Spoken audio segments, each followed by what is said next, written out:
नमस्ते दोस्तों, मैं मनीषा रोहिला स्वागत करती हूँ आप सभी का अपने YouTube चैनल पर। दोस्तों, मैं दिल्ली स्पेशल स्कूल गई थी। वहाँ पे इंटरव्यू का जो फर्स्ट पार्ट हुआ था वो मैं आपके सामने बता चुकी हूँ और मैंने कहा था कि वो वीडियो 2 पार्ट में बनने वाली है। तो पहला पार्ट आप लोग देख चुके हैं, तो सेकंड पार्ट आज मैं आपके सामने लेके आई हूँ। तो आज की वीडियो में मैं आपको बताने वाली हूँ कि जिस तरह बाहर वाले लोगों के मन में डाउट होते हैं, इस तरह एक पेरेंट्स के मन में भी डाउट होते हैं कि वो आगे जाके किस तरह से अपना खुद का ध्यान रख सकते हैं और आगे वो क्या क्या चीज़ कर सकते हैं। तो आज यही डाउट्स मैंने अपने सारे उनके टीचर से क्लियर किए हैं। तो ज़्यादा समय ना लेते हुए स्टार्ट करते हैं वीडियो का सेकंड वाला पार्ट। ये ममता मैम है जो स्टार्टिंग से मेरे बच्चे का फॉलो अप कर रही है। हेलो, नमस्ते। मैं ममता, मैं दिल्ली स्पेशल स्कूल में as a senior special educator work कर रही हूँ। मैम, पूछिए आपका क्या क्वेश्चन था। मैम, जैसे मेरा बेटा स्टार्टिंग से आ रहा है, तो पहले मेरे बेटे में मतलब आपने क्या चीज देखी जो बहुत ज्यादा मतलब वीक लगी, और तब से लेके आपने क्या उसमें स्टार्टिंग पे आपने करना सीखा कि इस चीज पे पहले ज्यादा ध्यान देने की जरूरत है ताकि वो थोड़ा सा और आगे के लिए अच्छे तरीके से काम कर सके। मैम, जब स्टार्टिंग में ओजस मेरे पास आया था तो वो चलने में थोड़ा वीक था जी। तो वो चल नहीं पाता था। आप उसको हर टाइम गोदी जैसे लेके आते थे, तो मैंने सबसे फर्स्ट अपने उसमें यही किया है कि मैं सबसे पहले ओजस को चलाना सिखाऊं, क्योंकि सबसे मेन यही है कि बच्चा अगर चलना सीखेगा तो ही वो इधर उधर जा पाएगा। स्कूल में भी आ रहा है तो उसको चलने के लिए, क्योंकि वॉशरूम भी जाना है तो वो खुद से चल के जाए कोई। और उसके बाद मैंने उसमें चलाने के लिए उसको बार बार जैसे पहले उंगली पकड़ के उसको चलाती थी बहुत। मॉर्निंग में वॉक कराया, आफ्टरनून में आफ्टर लंच मैंने उसको वॉक कराना स्टार्ट किया। उसके बाद मैंने उसकी फाइन मोटर पे वर्क किया, क्योंकि बच्चे जो डाउन सिंड्रोम बच्चे हैं उनके हैंड्स की वो बनावट थोड़ी गुदगुदे से हाथ होते हैं, फिंगर्स वगैरह छोटी होती हैं, तो उसकी फाइन मोटर पे मैंने वर्क किया। मैंने जो स्टार्टिंग में क्ले को रोल कराना और वो पिंस पैक बोर्ड में पैक्स डालना और वो पिरामिड में सर्कल्स डालना, ये वाली एक्टिविटी से मैंने उसको स्टार्ट कराया था। तो अब वो बहुत अच्छे से जैसे पिरामिड में वो सर्कल्स डाल लेता है। क्ले को भी रोल करना स्टार्ट किया उसने। क्ले को भी अब जैसे ब्रेक करता है, थोड़ा थोड़ा जैसे रोल करता है, उसके बाद थोड़ा थोड़ा ब्रेक करना स्टार्ट करता है। अब वो जैसे पहले फ्रूट्स वगैरह या कुछ भी अपने हाथ से नहीं उठाता था, तो वो अपने हाथ से फ्रूट्स उठा के खा लेता है, अपने आप से खुद से ही खाता है। और पानी भी जैसे ग्लास में रख देते हैं तो वो खुद से उठा के कोशिश करता है कि खुद से ही पिए। एक्टिविटीज है सारी, फाइन मोटर है या कलरिंग है, कुछ भी है, पेंटिंग है, पेस्टिंग है, वो सारी क्लास में ही होती है और वो एक्टिविटीज सारी ग्रुप में ही होती है। मैम, जो ये डाउन सिंड्रोम बच्चे होते हैं, क्या सारे एक जैसे सेम से होते हैं या कई ऐसे भी होते हैं कि हाइपर हैं, या फिर ऐसे कि मतलब बहुत चुपचाप शांत से बैठने वाले हैं, या फिर मतलब किसी चीज पे मतलब कुछ ध्यान देते नहीं है, इधर उधर घूमते रहते हैं? मतलब सब बच्चे सेम से ही होते हैं डाउन सिंड्रोम, या सबके सिम्टम्स कुछ अलग अलग होते हैं? मैम देखो, सब बच्चों इंडिविजुअल डिफरेंस हर इंसान में होता है। वो आईक्यू और उसके लेवल के अकॉर्डिंग होता है कि बच्चे में कितना सीखने की वो है, बच्चा कितना एबल है कि वो सीख पाएगा। तो इसलिए हर बच्चे में इंडिविजुअल डिफरेंस है। कोई बच्चा कितना सीख जाता है, कोई कितना सीख जाता है, सबकी अलग अलग वो है, सीखने की पावर होती है। इनकी जो जीभ होती है ये बहुत मोटी होती हाँ है। जी। तो जो जैसे इनका सोचने समझने का लेट सिस्टम होता है, तो इनका बोलने का भी थोड़ा लेट होता है। हाँ जी। तो कुछ बच्चे ऐसे होते हैं जैसे 2 या 3 साल में भी थोड़ा बोलने लग जाते हैं।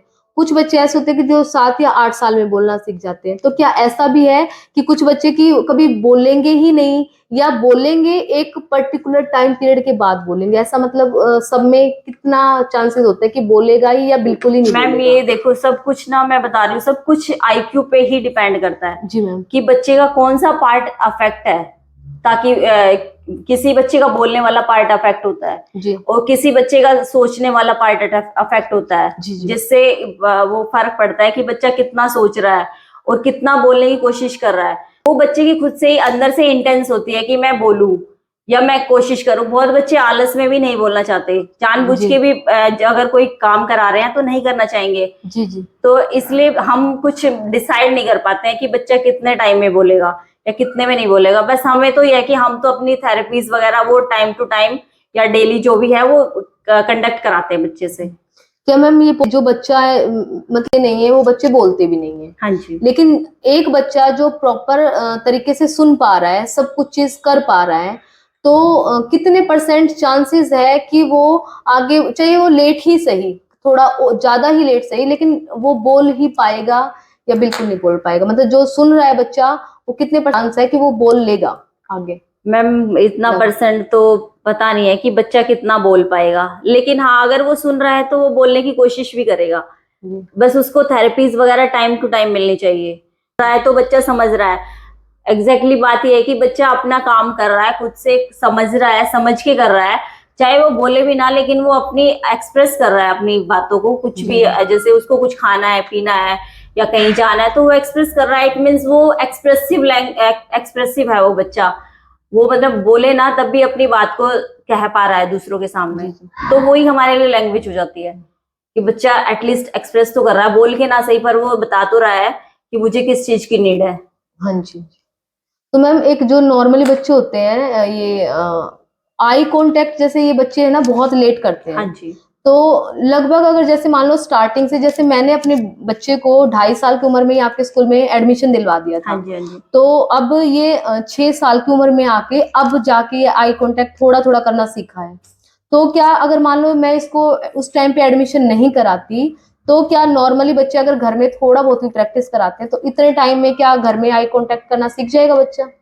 मैम भी देखो घर में तो इतनी चीजें पॉसिबल नहीं हो पाती, क्योंकि जी। पेरेंट्स भी नहीं इतना ध्यान दे पाते हैं बच्चे पे कि पूरा टोटली ध्यान दे। अब स्कूल में बच्चा आया है 3 घंटे के लिए, 4 घंटे के लिए, तो टीचर का ध्यान बच्चे पे ही होता है जी। कि वो हर टाइम बच्चे को अंगेज रखे एक्टिविटी में, चाहे कोई भी एक्टिविटी हो, चाहे वो फाइन मोटर हो, ग्रॉस मोटर हो, या कोई फिजिकल एक्टिविटी हो, या आई कांटेक्ट कंसंट्रेशन वाली एक्टिविटी हो, तो टीचर तो ध्यान रखते हैं। तो इट मीन्स जब स्कूल में बच्चा एडमिशन लेता है और घर के कंपैरिजन में वो ज्यादा सीखता है स्कूल में।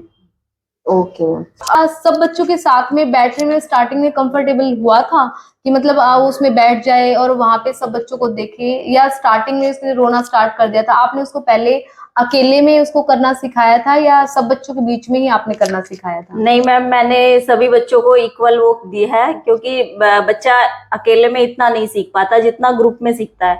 तो मैंने स्टार्टिंग में ही उसको ग्रुप में बैठना सिखाया है, क्योंकि क्लास में 4-5 बच्चे होते हैं, तो मैंने उन्हीं के साथ ही ओजस को भी बिठाया है, ताकि वे और भी बच्चों को देके अपनी एक्टिविटी वो करे, उसका कंसंट्रेशन बढ़े कि और भी बच्चे काम कर रहे हैं तो मैं भी काम करूं। तो मैंने इसको स्टार्टिंग से ही ग्रुप में डाला है।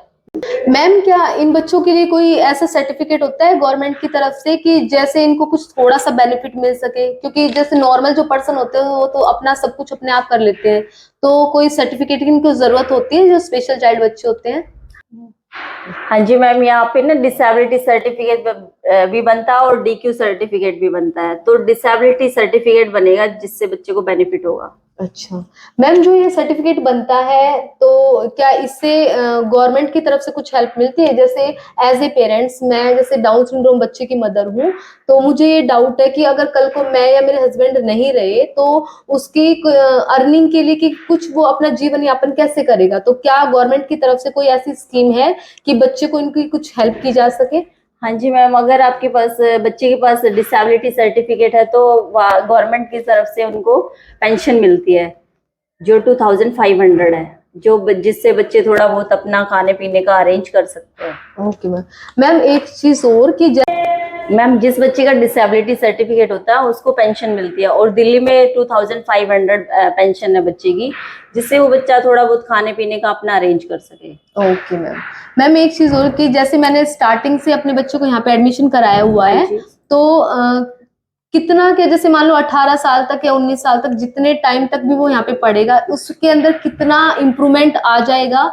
क्या ऐसे बच्चों की शादी पे सोचा जा सकता है? क्या इन बच्चों की शादियां हो सकती हैं? मैम देखो, इम्प्रूवमेंट का तो ये है कि जैसे स्कूल में वर्क हो रहा है और आप भी वर्क करा रहे हैं, तो इम्प्रूवमेंट आने के ज्यादा चांसेस होते हैं बच्चे पे। जी। लेकिन जो आप ये शादी की बात कर रहे हैं, ये तो मतलब ये पॉसिबल नहीं है, क्योंकि बच्चा पर्सनल प्राइवेसी मेंटेन नहीं करेगा, पर्सनल हाइजीन मेंटेन नहीं कर पाएगा, तो शादी का कोई मतलब नहीं होता। और मान लो शादी कर भी दी बच्चे की, तो वो नेक्स्ट जनरेशन तो सेम वो हो जाएगी, अफेक्ट होगी, क्योंकि वो बच्चा ही अगर स्पेशल है जी। तो वो शादी करेंगे तो नेक्स्ट जनरेशन आएगी, उसमें जाहिर सी बात है कि वो बच्चा स्पेशल होने के चांसेस। मैम जैसे जो ये बच्चे हैं जितना इनमें इम्प्रूवमेंट होता जाता है, तो क्या ऐसा पॉसिबल है कि जब इनकी एज जैसे नॉर्मली जो एज होती है शादी की, इन बच्चों की क्या शादियां मतलब करवा सकते हैं? कितना चांसेस है कि मतलब ये अपनी जो लाइफ है वो एक बहुत अच्छे तरीके से जी लेंगे और इनकी शादी क्या पॉसिबल है?